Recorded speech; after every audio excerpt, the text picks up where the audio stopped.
Um, Ava'avaroa. The name is Ava'avaroa. That mean, my friend, it's a Ava, it's channel. Roa is long channel. Because the channel is going to come all the way to the beach. This the meaning of the Ava'avaroa. That mean Hava is a channel. Roa is a long channel. Kia ora ana. Welcome to the Ava'avaroa Passage here in Rarotonga. It is such a beautiful place and undoubtedly one of the most spectacular areas in the Cook Islands. As you can see from some of the footage, it is a pretty epic area. The sea turtles are amazing. The fever of eagle rays swimming and cruising in the current is something to behold. And of course, you know, there's amazing sights like the giant moray eels that hang out in the caves along the edges, and not to mention the giant stonefish that are so well camouflaged it's incredibly hard to see. Just like this really big one here. This one was about 1.5 feet long, perfectly camouflaged, and probably something you don't really want to sit on.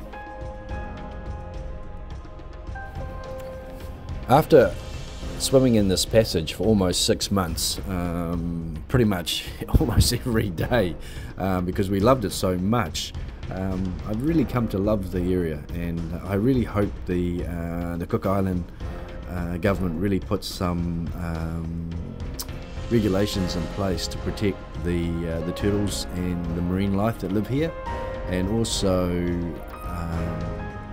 the environment in which this area is. It is definitely worth protecting. However, as beautiful as this place is, it's actually really dangerous too. The currents and conditions and the swell around the island really affect the amount of current that flows through this passage, and through the years many have lost their lives here.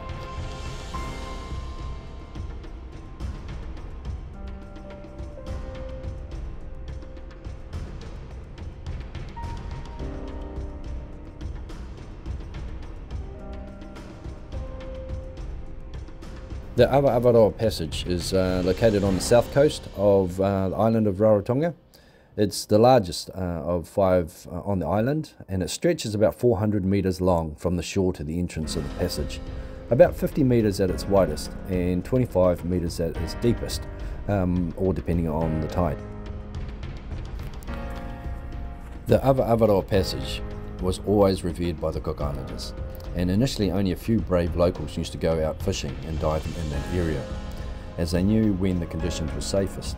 It was probably one of the best kept secrets for many years, and all were told not to risk their lives by going out into it. But unfortunately, word got out that there were turtles and how amazing that area was for potential tourism development. And as you can imagine, it's hard to keep a good secret for too long, and tourism operators started working in that area running turtle tours, and then the craziness of turtle fever started, and now I think there's about 6 companies working in this area doing turtle guiding and tours. One thing to note about the turtle tourism is that there is a lot of mixed feelings in regards to protecting the resource, and also the amount of people coming through every season. It can get quite chaotic out there with hundreds of people every day. If you're thinking about Ava'avaroa Passage, I would recommend a tourism operator who has been doing it for a long time out there, as they know the conditions, and they'll have their safety procedures in place. But for those who are keen and adventurous and you're thinking about going out by yourselves, this next part is really worth paying attention to. In New Zealand, when the tide comes in, it goes up the estuary or inlet, so the current is pushing into the land on the incoming tide, and then when the tide changes, the current pushes out. However, in the passages, the only thing that changes is the speed and power of the current going out to sea. It is always a one-way trip out. This is due to the fact that the waves break over the reef, fill up the lagoon, and then all that water has to find some way back out again. Yeah, so with all that water filling up the lagoon, it's got to go somewhere, and that's where the passages come in. So the current is always flowing out of the passages, and I think this is where a lot of people who are not used to the conditions in the Cook Islands get stuck. They go out thinking they will swim in with the current, whereas the current is always going out there. So here are some of my strong recommendations if you ever want to visit the Ava'avaroa Passage safely.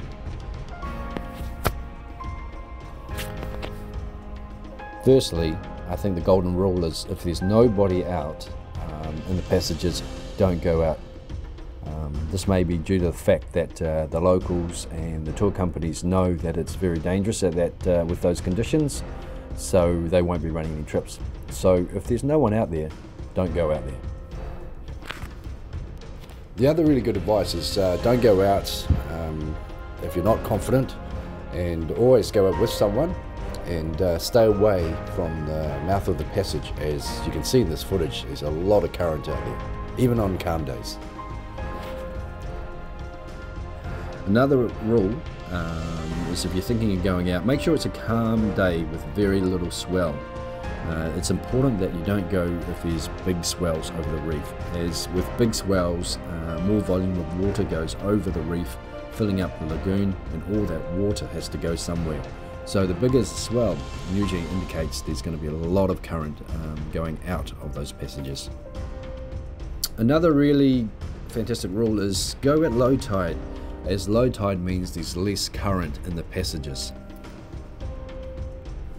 However, if you do get caught in the current, swim to the side. This is crucial as you can stand up, rest, make your way back via the lagoon away from the main passage.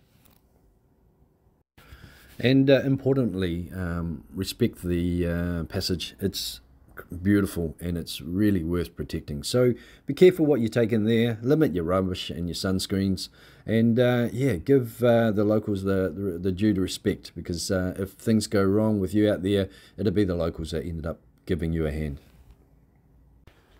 So hopefully that was helpful, and if you found it informative, subscribe or give us a like, and if you've got questions, send me a message. And I really hope you guys have a great trip to Rarotonga and the Cook Islands. Absolutely beautiful place.